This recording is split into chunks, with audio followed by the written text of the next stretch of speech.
પોતાના હાથે બ્લેડ મારવાની, પગે બ્લેડ મારવાની, આ રીતની વિડીયો ગેમની વિકૃત માનસિકતા બાળકોના કુમળા માનસ પર પડી છે.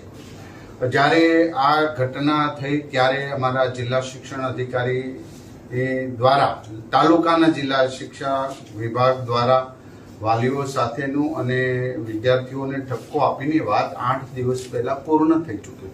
પરંતુ આ એક સામાન્ય ઘટના જ છે, કોઈને નુકસાન નથી, પરંતુ સામાન્ય આમ ન ગણી શકીએ, કારણ કે આવનારા સમયમાં આવી ચેલેન્જ ની ગેમો રમે તો વિદ્યાર્થીઓ અને બાળકની અંદર વિકૃતતા આવી શકે ને આવી રહી છે. તો ચોક્કસ પ્રકારે આને એક સ્ટડી કેસ તરીકે અમે કરીને અન્ય શાળાઓને આ વાત જણાવીશું.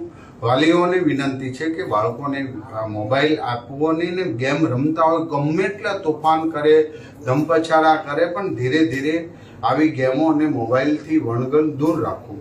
આત્મહત્યા, કૂદી જવું, આવા બધા જ ચેલેન્જો બાળકો આપે છે અને એના હિસાબે જે હારી જાય એ બ્લેડથી પોતાના શરીર ઉપર ઘાવ કરે છે, પગ ઉપર કરે છે. જે જીતી જાય એ દાંત હસતો હોય છે. તો આવી જીત, આ વિકૃત માનસિકતા તરફ